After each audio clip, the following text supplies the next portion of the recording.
So now that we've talked about buffer amps, let's talk about differential amps and why they're important real quick. As you've talked about, in a lot of cases, you'll be recording from an animal. Let's just put a tetrode in here somewhere, recording from some neuron. And the data that you're typically interested in are spikes from a neuron, let's just say in this example, although exactly the same considerations apply to EEG or as you'll do in the exercises later, EMG. What happens usually is that the signal of interest, in this case spikes, is overlaid on a bunch of environmental noise. So for instance, you have power lines on the wall, your cell phone, computers, what have you, there's a bunch of electrical noise that's coupled into your animal. And in most cases, the most prominent one is the 60 or 50 hertz mains power coupling in. So what that means is that on top of the signal of interest, let's say your spikes, you also have a big noise signal, and those are superimposed. So what you're actually getting out of your tetrode here is the noise signal,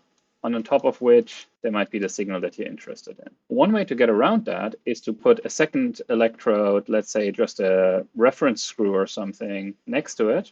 And now we set it up so that the reference screw is in good electrical contact with the animal. So it's picking up the same overall noise signal as the tetrode, but it's not expected to be sitting next to any neurons. It should have the same noise characteristics or pick up the exact same noise signal as the tetrode, but it is missing the spikes that we pick up on the tetrode. So now if we had an amplifier that instead of just buffering and amplifying the signal like we talked about before, that could take the difference between those two, what we might be left with is a signal that is now only the spikes. So here we have the same situation set up in the circuit simulator, where we have our tetrode signal comprised of the background signal and spikes, and the reference signal that just has the background signal. And here, the background signal is a 60 hertz, 5 volt peak-to-peak waveform, and our spikes are 10 millivolt square waves. As you can tell, they're too small to see. And so here, I've also added the output impedance corresponding to something like a tetrode and some input impedance on our PC amplifier. So let's just real quick recap what we saw last time. We can't just connect this input to the computer. You can see that the output signal here is extremely tiny. And last time we solved the problem by putting a buffer op amp in, and to stop it from saturating, we added feedback. So now we have removed the problem of drawing current from our electrodes. We have an amplifier with a nice high input impedance, but obviously this is just one input and we don't get rid of our common mode noise here. Now you might think, to get this thing to compute the difference between two signals, which is what we're interested in, you could simply connect the two signals to the positive and negative inputs and see what happens. So let's try that out. So what happens is that there is no negative feedback, and the amplifier is basically acting as a comparator, and it's just telling us which one is higher than the other. And even though this is happening when the spikes happen here, in real world terms, that is basically useless. So how do we simultaneously take the difference between the two inputs and have negative feedback to give us a non-infinite gain? And so the answer is that we're going to use a voltage divider to provide both the signal of interest and the feedback signal to the negative input terminal. So let's see what that looks like. And so now we see that the output looks very much like the input, but it seems to be inverted. When you reset this, you can see that the input goes to plus 5 volt immediately, and the output swings to minus 5 volt immediately. So what is happening?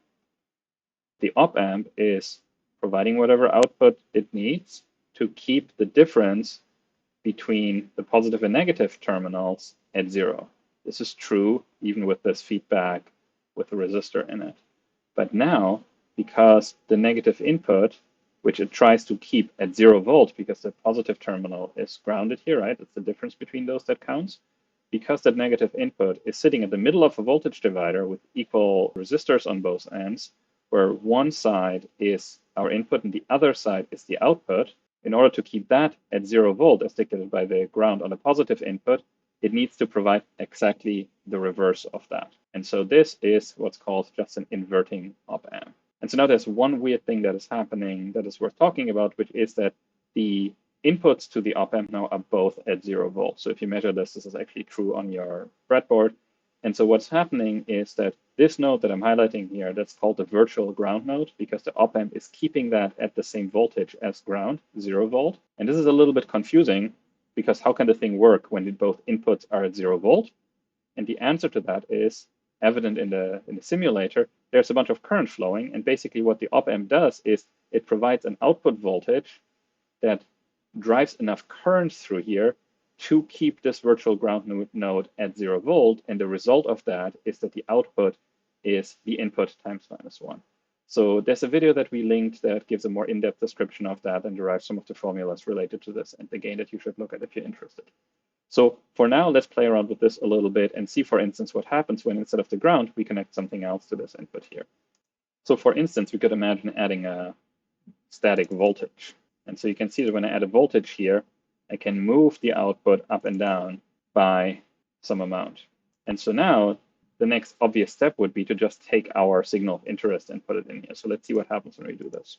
And so now this doesn't seem to quite work. And the reason for that is that the op amp does whatever it needs to do to keep its two inputs at the same voltage, not to keep this signal here and this signal here at the same voltage. The virtual ground node sits in the middle of this one-to-one voltage divider in our case.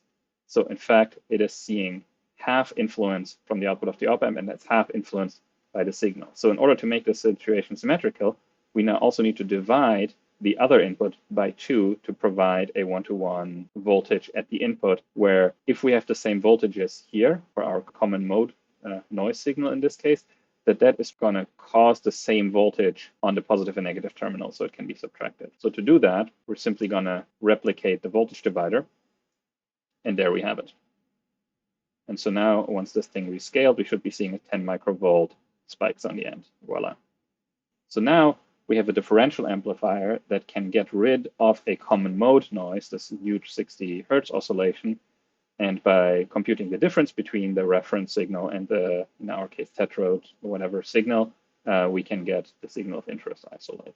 But now this comes at a bit of a cost, right? So in order to do this, we have to add these voltage dividers here. Let's see what happens when we put our simulated electrodes back in. So I put in 300K just to pretend that those are tetrodes, and our signal is basically gone. And this is because we're now drawing so much current through these voltage dividers here that the input impedance or the impedance of the electrode is not enough to drive that, and we're distorting the signal.